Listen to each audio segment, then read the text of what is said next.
and welcome to the Unity Guides Interviews with Experts series. My name is Clayton Stenson. I'll be your host today. This series is brought to you by the Unity Guide, where we help develop Unity within companies running on the entrepreneurial operating system. We do this through fractional integrator services and coaching for the visionary and or integrator. So recently I've been meeting so many amazing people, and I thought there has to be a way I can take a piece of the conversations that I have week in and week out and share them with the business community to add value.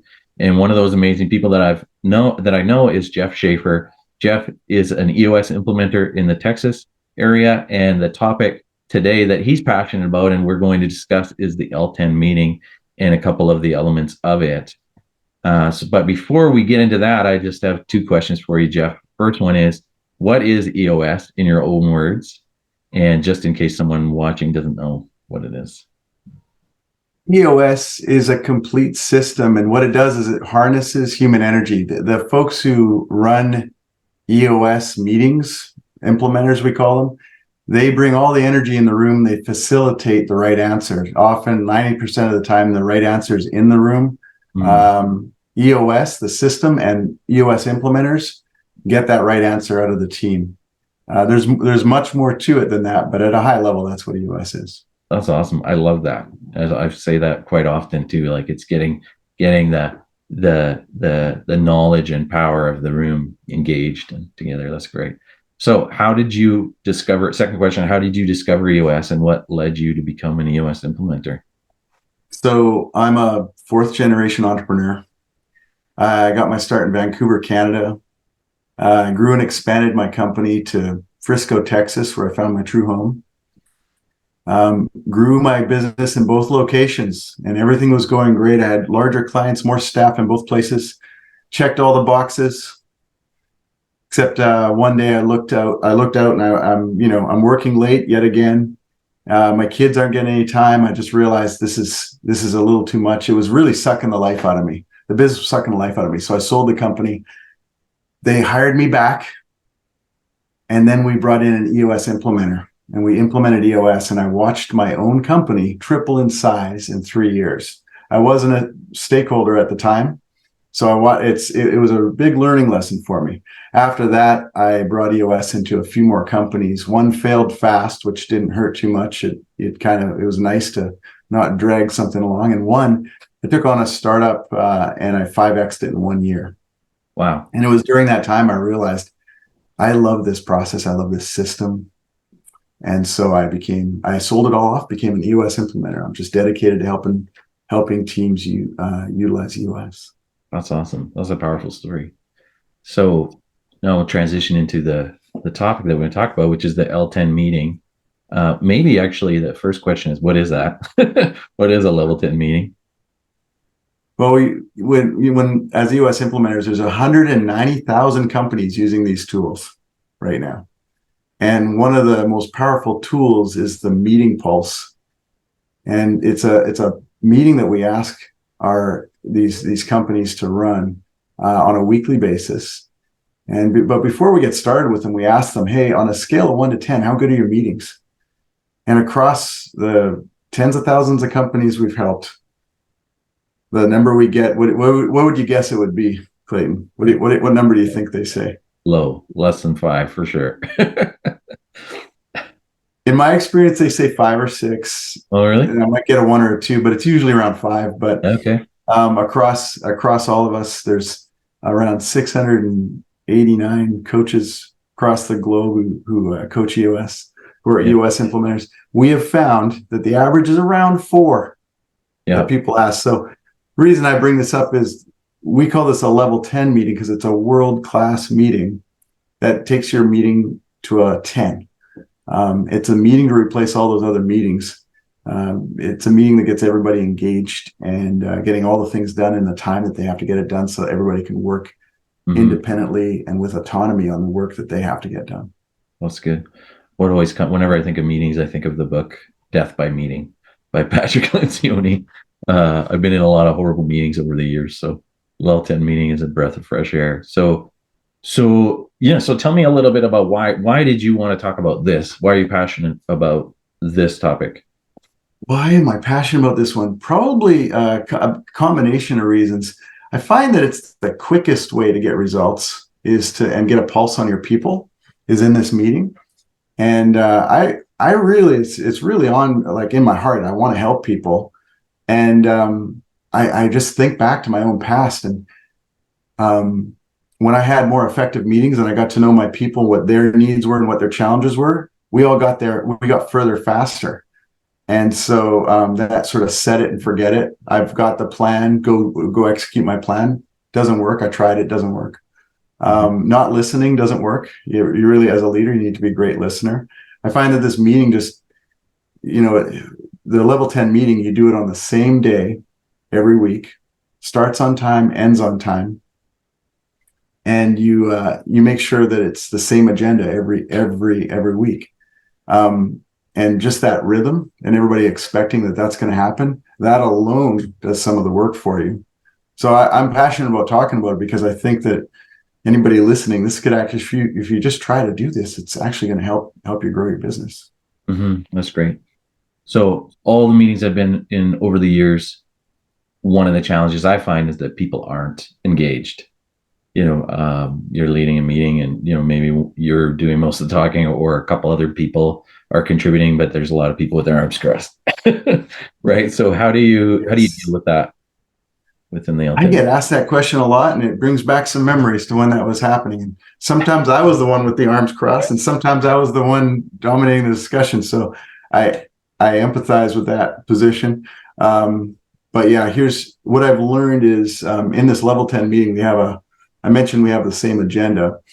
At the beginning of the agenda, we have what's called a segue. We used to call it good news because it's a time when we bring in one personal and one professional best. We conclude in a particular way in those meetings as well. And I find that the beginning and the end of the level 10 meeting, the wrapper, if you will, sets up the next meeting and really makes that whole meeting effective. If you don't kick it off well, how's anybody supposed to be engaged, or how's anybody supposed to know not to be over engaged? Right. So there's art and science behind this, and that's actually something I wanted to talk about today was the segue and some ways to make your segue in your level 10 meeting better. There's a lot of folks out there using EOS with implementers like myself, but there's many that are using all the free tools that are available, like this level 10 meeting that we're talking about. Yeah. And for those folks who are self-implementing, I hope this is helpful to them because when I was self-implementing, after I was even coached by an employer, this is the stuff that I wish I had known. Right. Awesome. So what are the tips? How do you do a segue? Why do you do a segue? Okay, well, before I forget, I should say that there's a great video on this online for all you fact finders out there. It's eosworldwide.com/level-1010. Okay. And you just type that in, and there's a wonderful video that describes this level 10 format, but it doesn't go into this segue at the depth I'm about to. Okay, great. So the segue. And really at a high level, I'll just say what the agenda is for the meeting. We start with a segue, good news. We talk about our scorecard and our measurables, just 5 minutes checking in on what those numbers are. Then we talk about our rocks, which are 90-day business objectives. And we all just report in to say, are they on track or off track? And that just gives us a little bit of a team accountability mechanism. After that, we go through what are called headlines. Headlines, I like to call them water cooler talk. It's kind of your FYIs. There's things that you don't need to go deep and have a discussion, but things that are important to know. And those things by the way, headlines are wonderful because when you have those headlines, you don't get interrupted in the middle of the day with people just telling you, hey, here's something you might want to know. Mm-hmm. You know what? There's a time and a place for that. It's once a week. We just talk through all those things because it can often just wait. Anyways, that's headlines. Then we go through any to-dos, anything that we said we'd do in the previous week. We make sure that they've been done. And then we spend the remainder of the time of the meeting solving issues. Finally, we conclude. So I'm talking about more specifically that segue right now, which is that kickoff. Mm-hmm. So what we ask our EOS companies to do is to come in with one personal. Every leader every person in the meeting comes in with one personal best and one professional best or one business best. So what I've learned over practice doing these hundreds, maybe thousands of times if I added, and doing these level 10 meetings, is that sometimes people don't really bring a personal and a professional. Some teams just have one or the other. And it's actually really important that they bring both, because the segue is an introduction of, I'm going to leave. You're checking in. You're checking into the meeting. You're checking out the rest of the world so that you can do the great work on the business in that moment with the team. So even if it's just a department level at 10, you're working on the department. If it's leaders, you're working on the business for 90 minutes per week. And so when you bring in a personal that is, hey, there was a guy, I won't name names, but I was in a level 10 meeting, and every time he'd come in, he'd talk about his truck, and he'd talk about, well, I'm now down to the transmission. Yeah. Yeah, I did the brakes. And then the next week he'd be like, well, the brakes needed it. And this was his personal best because this is his hobby and this is what he did on the weekend. And I'm sure he had some sort of level of fulfillment, but in the, meanwhile, big things were happening in his life. His daughter was graduating. He finished a large course, and I know it was a big deal for him, but he didn't bring those things up. He brought his truck up, and he did it in a way that we could just tell he was just kind of like, filling the narrative according to the process that he had planned when he decided to check out of, doing this. But my point is, the more open and honest you are in that, the more work you're going to get done, and the more real you're going to be about the issues in the business and the actual work to be done.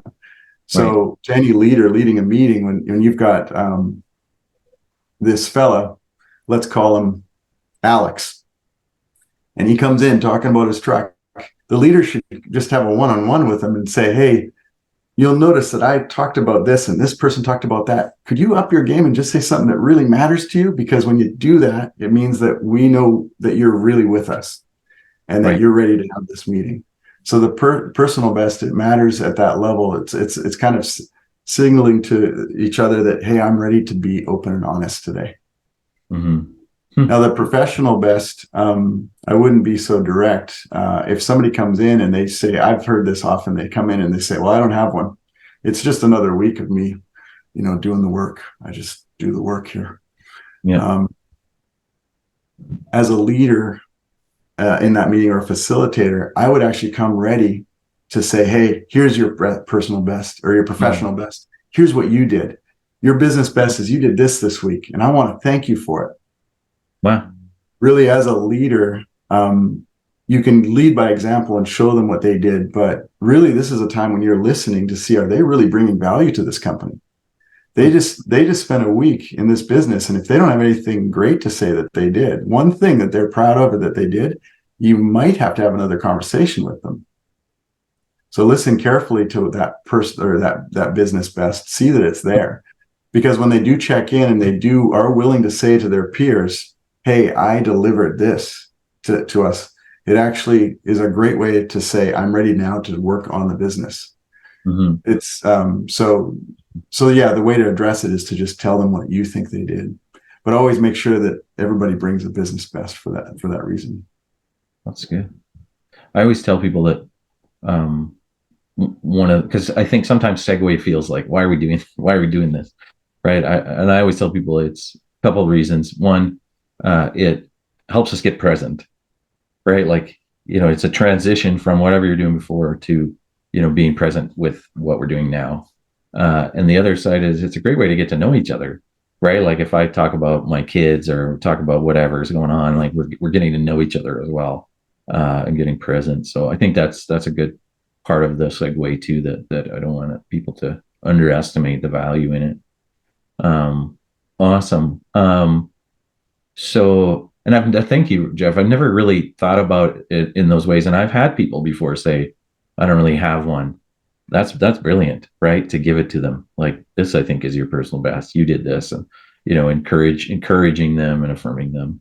That's really good. I've even challenged them and I said, this is your best. And I want you to come to the next one with one because we appreciate you here. And how many times would you say that before they bring something? or realize that they can't have you bringing their win. It's their win. Yeah. Yeah. Yeah. Yeah. It creates trust. Like you said, it does create trust. And in these meetings, you want to have a fair amount of healthy conflict and commitment to action. Mm-hmm. And you want results. So if you don't start with a strong segue that encourages, a group that is trying to trust, is working towards trust, the whole thing's going to you can go through the motions, but it's kind of like it's kind of like having the wrong tires on your car. It's just going to spin. It's just going to. That's speaking to me, because we just had 6 inches of snow here on Monday. There you go. There you go.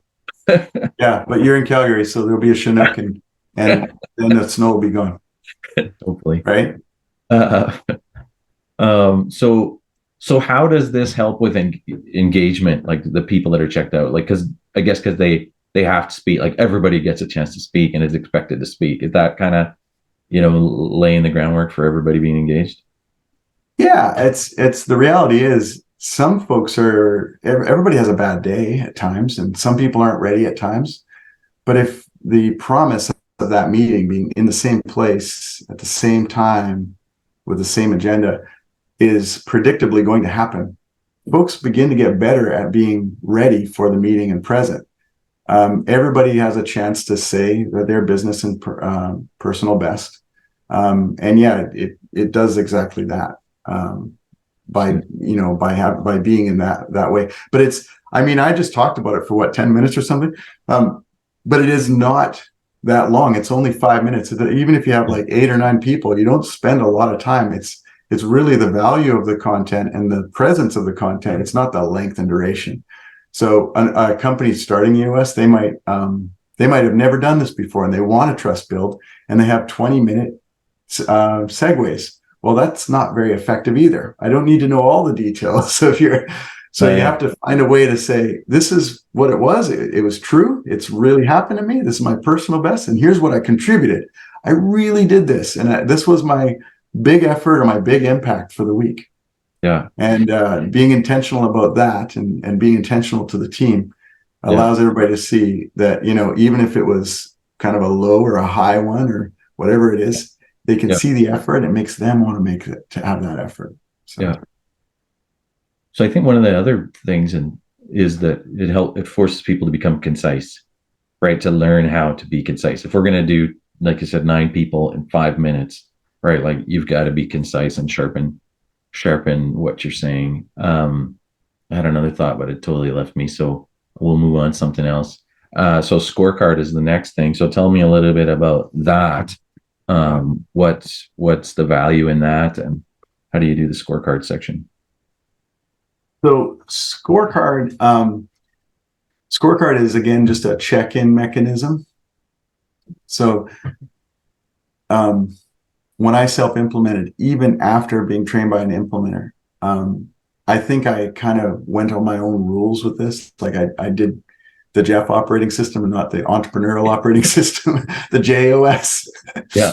So this part really resonates with me because there's a lot of effectiveness that you can bring in your company and your team by doing this right. And the right way to do it is you've got the numbers in before the meeting.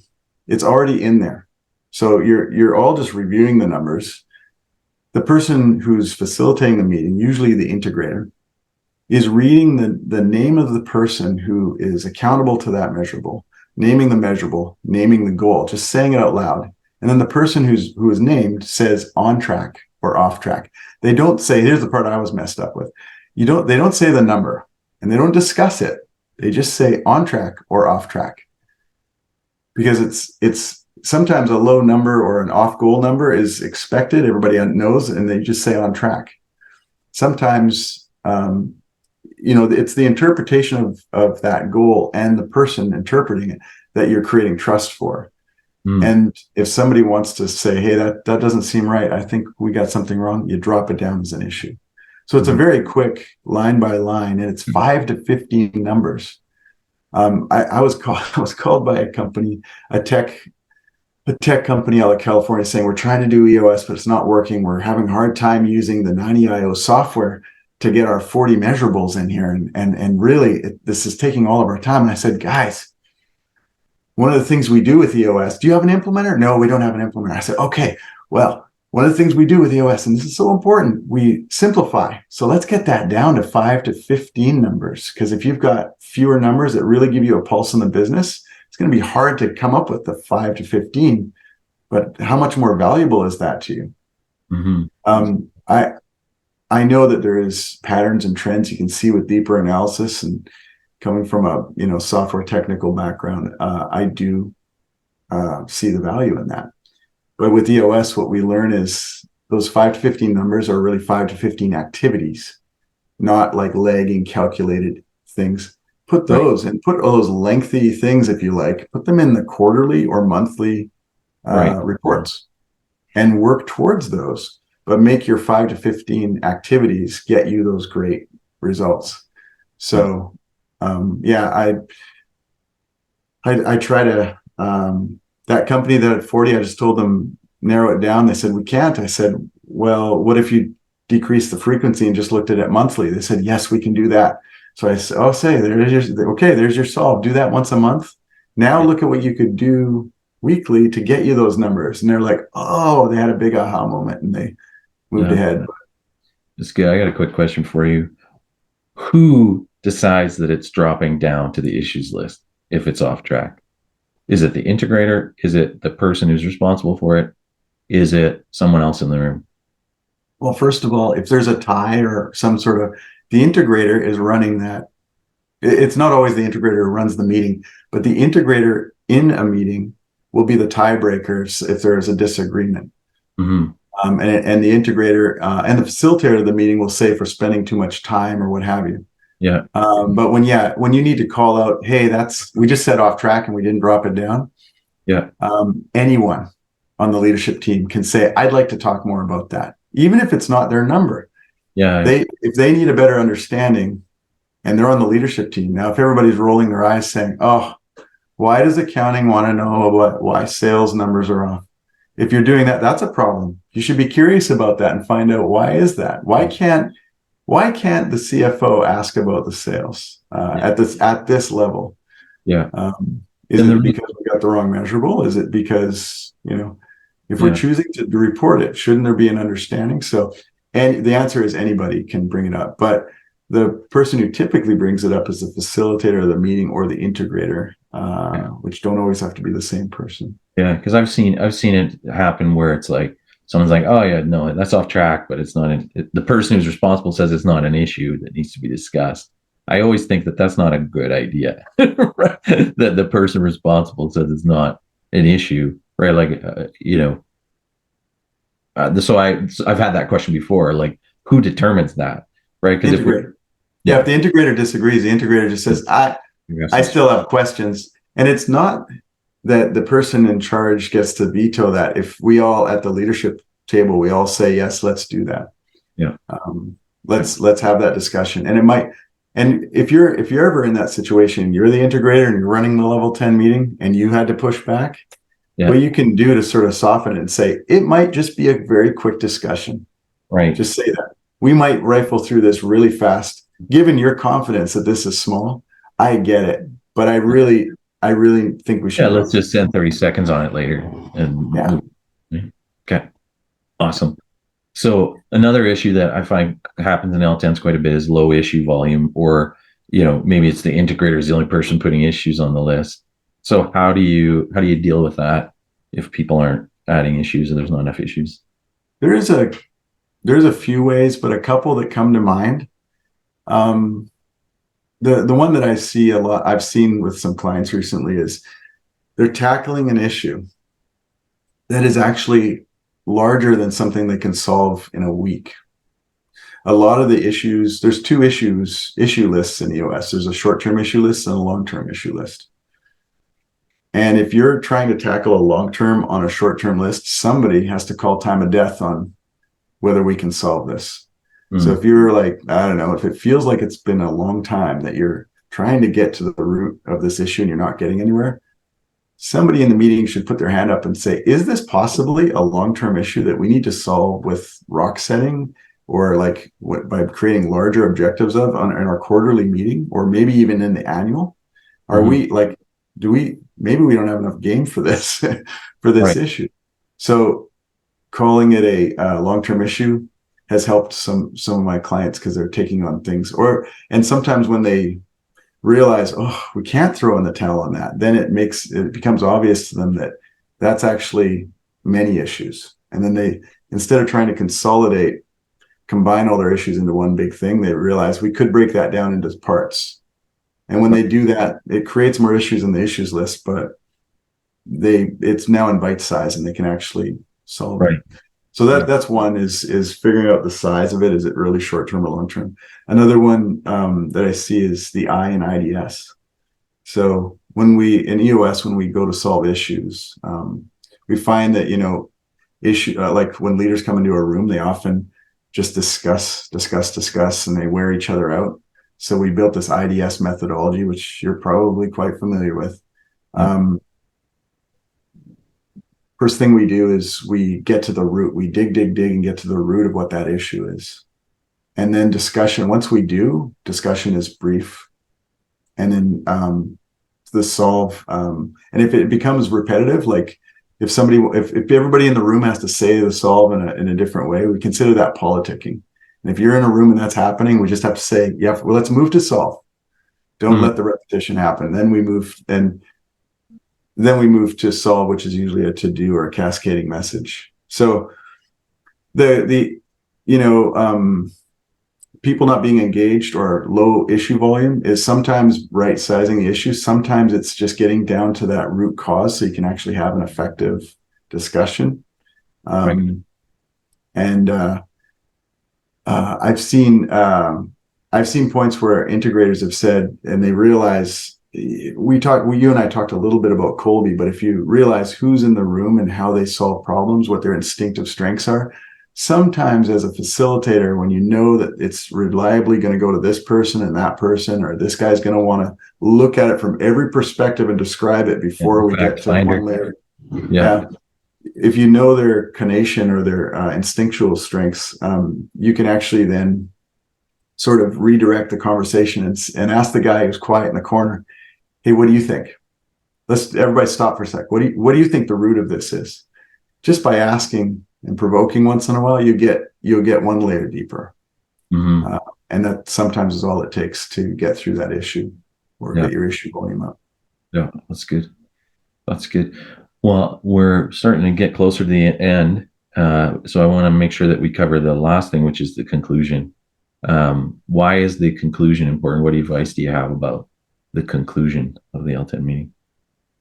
Well, the conclusion is an opportunity for everybody in the leadership team to leave with a united voice, like a united front of what, not a front, but they're all on the same page of what they're going to say to the company. So there's three parts to it. There's cascading messages, a to-do review, and a rating in our conclusion. So the cascading messages are just the question, is there anything we decided here or did here today that we need to tell everybody? So depending on, project-based companies or nonprofits who have a change in, little things change their mission and they have to, that is a heavy question. But you do want this conclusion to be short and brief. You start the conclusion with maybe 5 or 10 minutes to go. But the practice of, hey, what's the cascading message is what makes this meeting, once the leaders have got a great meeting, now this really makes this more effective for the rest of the company to get the sort of the secondary effects of this meeting.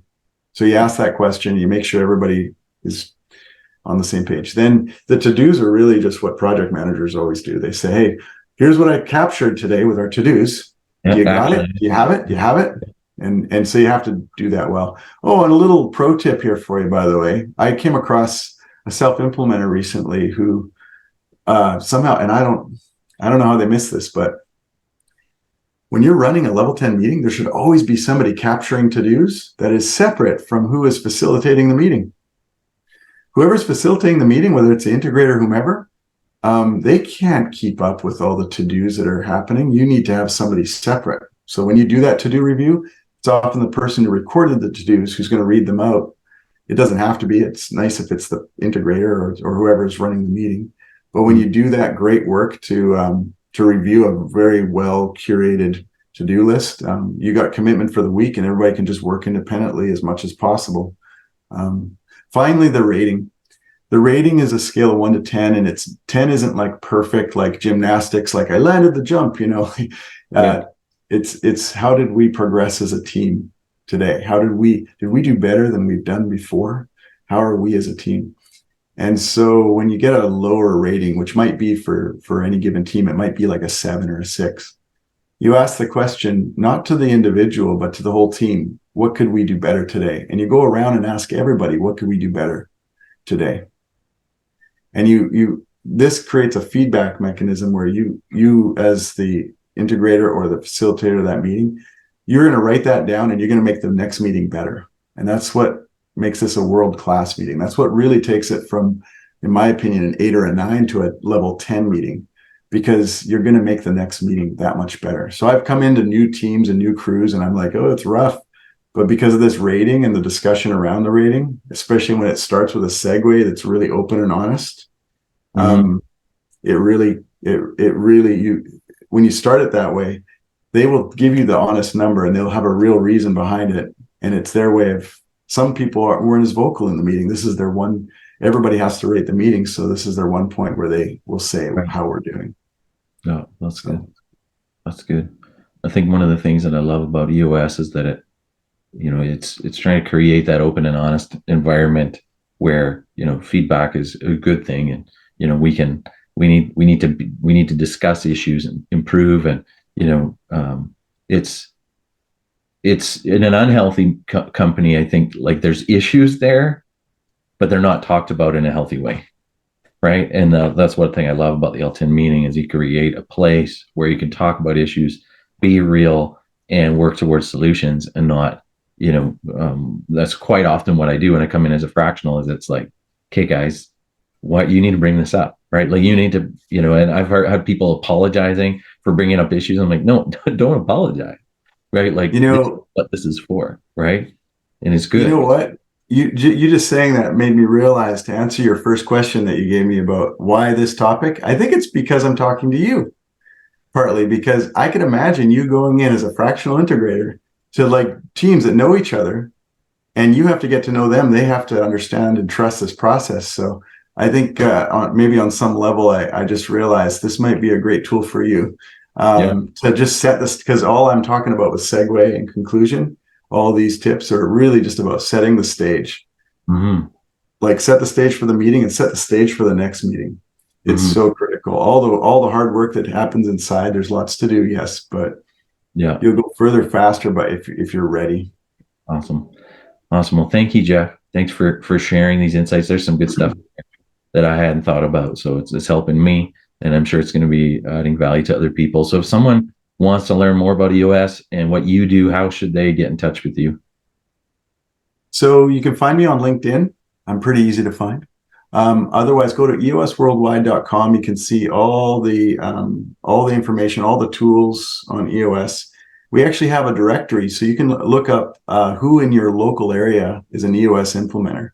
And I encourage you to look up who's in your local area. They're a wealth of knowledge. They'll be willing to help you. They even give away free 90-minute leadership team workshops for your leadership team. They love to do it just to let you know about EOS more than anything. So don't hesitate to reach out to any EOS implementer in your local. Awesome. And I know one of the core values of EOS is help first. And I've been amazed by the culture and how the EOS implementers live that. So definitely reach out to them. Awesome. Well, on behalf of our viewers, I want to thank you today, Jeff. Thank you for sharing your passion and for sharing your insights into the L10 meeting. And if today's interview added value to you, please subscribe to this channel for future interviews with other EOS